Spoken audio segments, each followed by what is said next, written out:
그러면 팔이 얼굴 완전하게 가릴 수 있게 됩니다. 차이가 보이시죠? 손이 물 밖에 그리고 물속에 있는 모습이고요. 그러다 보니 당연히 팔과 얼굴과의 관계가 잘 형성이 되죠. 이 차이 때문에 아무리 초급자라도 노보드와 킥보드 연습을 번갈아서 해줘야 합니다.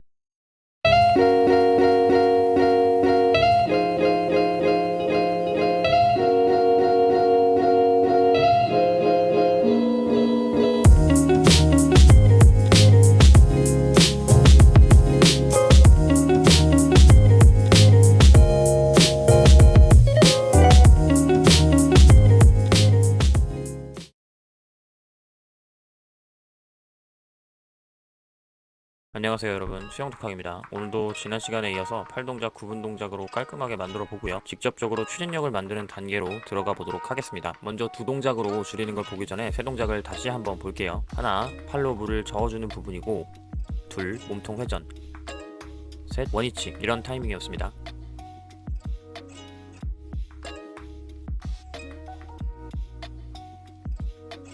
옆에서 보실게요. 하나, 둘, 셋의 원위. 제가 지금 팔이 몸에 떨어져 있는데 슈트가 좀 몸에 끼어서 그렇고요. 팔꿈치 갈비뼈에 붙였다고 생각하시면 됩니다. 이제 두 동작으로 볼게요. 하나, 둘, 팔을 젓고 롤링하는 회전을 합쳐서 한 동작, 그리고 원위치 시키는 셋, 되돌리기 혼자 두 동작. 이렇게 해서 두 동작으로 완성시킬 거예요. 먼저 손이 눈 앞에 지나가는 게 포인트라고 지난 영상에서 말씀드렸었거든요. 이 포인트에서 동작을 동시에 해주는 거예요. 하나, 이런 방식인 거죠. 약간 동작을 오버랩을 해주는 겁니다. 처음부터가 아닌 중간 정도부터 롤링을 시작하는 거예요. 하나, 이렇게요. 나머지 체크 포인트들은 세 동작을 했을 때랑 똑같겠고요. 바로 수영장에서 하는 모습으로 보겠습니다. 손이 눈에 보였을 때 몸을 돌리는 이유는 손바닥이 뒤를 보아서 물을 뒤로 밀어낼 수 있을 때부터 몸통을 회전시키는 거예요. 애초에 손바닥이 물을 아래로 누르는 부분에선 우리가 힘을 쓸 필요가 없다고 말씀드렸죠. 손바닥이 조금 내려와서 눈에 보이는 시점까지는 천천히 살살 해주고, 그 이후 물을 밀어낼 때 롤링과 같이 몸에 붙이는 동작을 완성시켜주는 겁니다. 계속 볼게요. 킥보드 없이 가면 하나, 둘, 이런 식으로 동작을 깔끔하게 다듬어 주시면 돼요. 이번에는 전에 발차기 시간에도 했었는데 노보드로 호흡하는 방법 한번 보도록 할게요. 하나, 둘, 하나, 둘. 자, 한 동작처럼 팔을 한 번에 돌려버리시면 절대로 안 되고요. 반드시 그래도 두 동작으로 끊어서 하는 느낌이 있으셔야 되기 때문에 손바닥이 허벅지에 팔이 몸에 붙는 지점에서 반드시 끊어가 주세요. 네, 잠깐 우리가 전에 연습했던 발차기랑 기초 유선형까지 합쳐서 체크 포인트를 보고 가겠습니다. 팔을 젓고 원위치 왔죠? 이때 순간적으로 양손으로 킥보드를 잡고 엎드려서 발차기를 차는 시점이 생기겠죠? 이때 내 시선과 발차기 소리를 확인하는 겁니다. 머리가 충분히 숙여지고 발차기를 한다면 발차기에서 소리가 약간 날 것이고요. 소리가 안 난다면 지금 내 유선형 수평뜨기 자세에 뭔가 문제가 있는 거겠죠?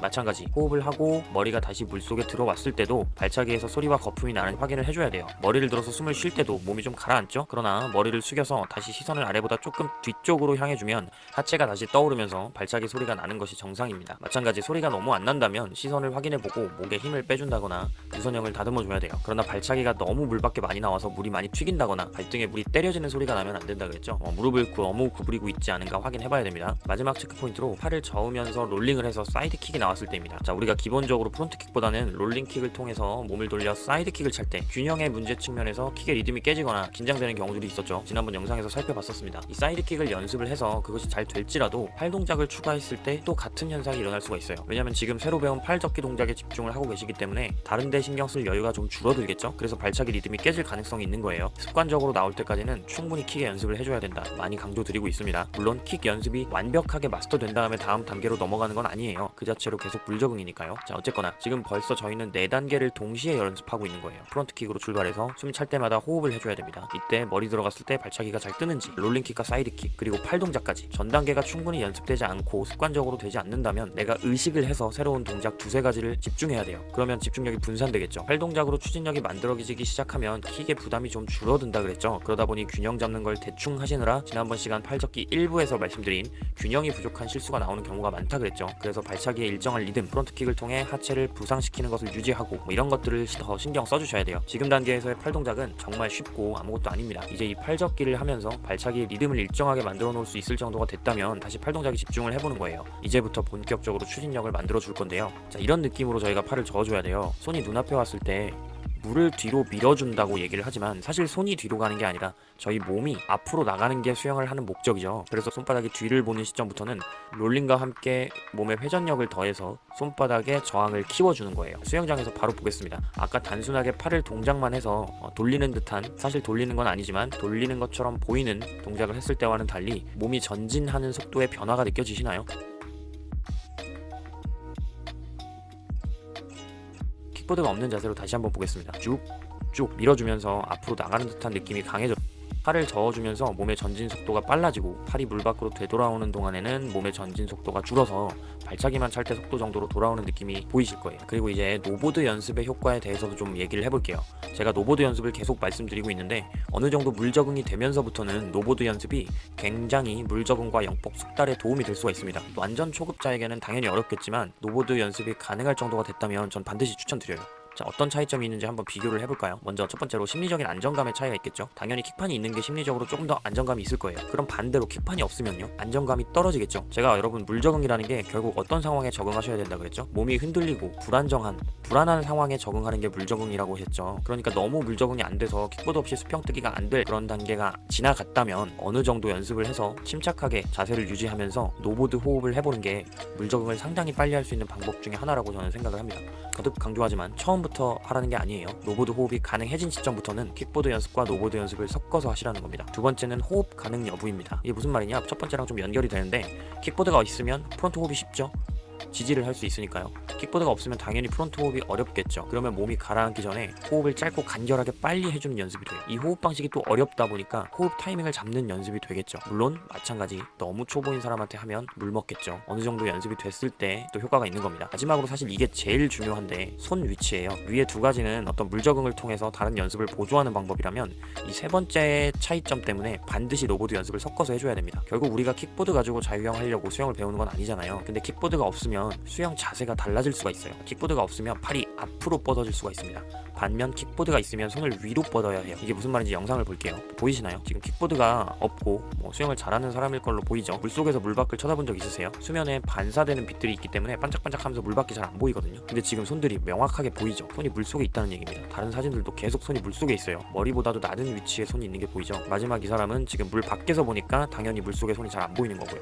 수영장에서 다시 볼게요. 롤링킥을 차는 모습을 물속에서 본 건데요. 지금 손의 위치를 한번 봐보세요. 킥보드를 잡고 있기 때문에 손이 뜰 수밖에 없죠. 몸이 회전을 해서 어깨가 잠겼는데 손이 물 밖에 떠 있는 거예요. 손의 위치가 보이시나요? 그러다 보니까 팔이 뻗어진 방향 때문에 머리와 팔의 관계도 달라지게 돼요. 롤링을 하고 난 이후에 팔이 얼굴을 반 정도 가려야 된다고 말씀드렸는데 지금 왼쪽 그림을 보면 얼굴이 가려지지 않았죠. 자, 옆에서 보면 더 명확해요. 팔이 대각선 위로 뻗어지면서 머리가 들어갈 공간이 없습니다.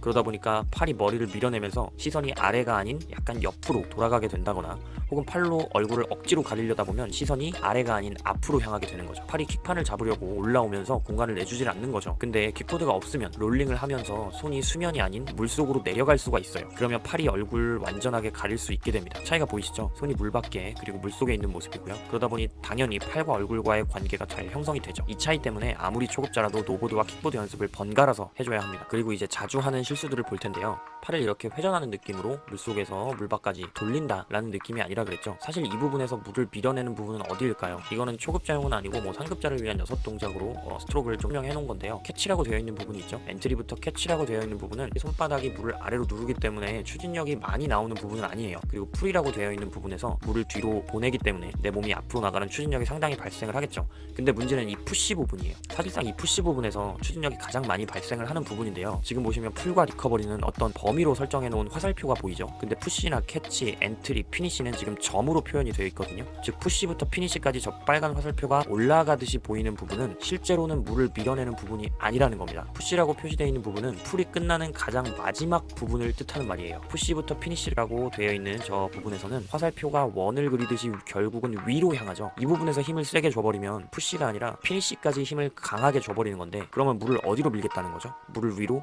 퍼 올리게 되겠죠. 자, 100번 양보를 해서 캐치까지는 세게 하면 물을 누른다. 그러면 몸이 뜬다라고 돼 있어요. 물론 뜬 만큼 가라앉기 때문에 너무 세게 할 필요는 없겠지만 나중에 더 설명드릴게요. 근데 아무튼 누르는 게 아니라 물을 퍼 올리면 어떻게 되나요? 몸이 가라앉겠죠. 혹은 팔 동작의 과신전과 롤링이 결합돼 버리면 어떻게 된다 그랬죠? 물을 위가 아닌 옆으로 밀어버릴 수도 있어요. 이 장면들을 수영장에서 보겠습니다.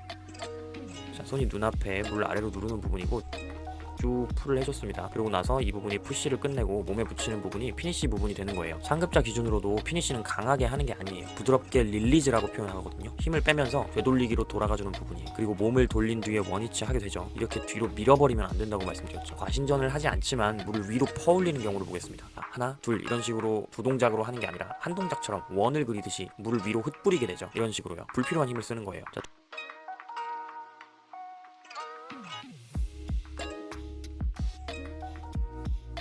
두 번째, 과신전과 롤링이 결합돼서 물을 옆으로 미는 경우입니다. 더 쓸 데가 없죠. 옆으로 밀게 되면 좌우로 균형까지 흔들리게 돼요.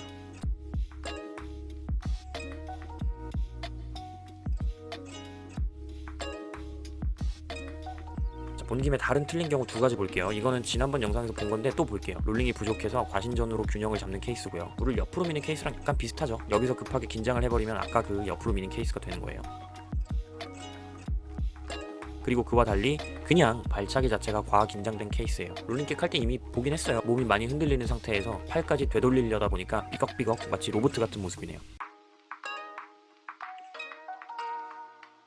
자, 결론. 어쨌든 중요한 건 물 적응이다. 이제 지겨우시죠? 근데 여러분 지겹도록 들으셔야 돼요. 여러분이 뭔가 들었을 때 지겹고 식상하다는 느낌을 받으면 그만큼 중요하기 때문에 여기저기서 많이 들어보셨다는 겁니다. 아무튼 오늘 영상은 여기까지로 8동작 끝났습니다. 여러분 기초 자유형 끝난 거예요. 근데 지금 뭔가 허전하시죠? 맞아요. 저희가 사이드 호흡을 안 했습니다. 제 커리큘럼은 자유형은 일단 여기까지 하고요. 배형으로 넘어가요. 왜냐하면 아시다시피 자유형 사이드 호흡이 상당히 어려운 기술입니다. 제가 생각했을 때는 수영을 처음 배우는 사람이 배운다 생각을 했을 때 수영의 전체 모든 동작을 두고 봤을 때 난이도 탑3 안에 드는 동작이에요. 사이드 호흡이요. 그래서 그거보다는 훨씬 쉬운 배영 호흡을 먼저 할 겁니다. 그래서 배영 호흡과 배영 발차기를 같이 연습을 하고요. 그 다음 자유형 사이드 호흡으로 넘어갈 거예요. 저 말고도 아마 이런 순서로 교육하시는 분들이 어딘가 있을 거라고 저는 생각을 합니다. 왜냐면 이 방법이 진짜 좋거든요. 저도 오래전부터 이 방법을 써서 최근에는 최연소 연령이 6세인 아이들까지도 킥보드나 헬퍼 등 보조기구 전혀 없이 25m 자유형을 안정적으로 호흡하면서 가도록 교육을 했어요. 그만큼 이 방법이 자유형 사이드 호흡을 교육하기에 좋은 방법입니다.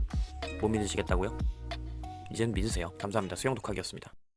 My name, my age, my favorite color, my height, my sign, do I have a lover? What's my nationality?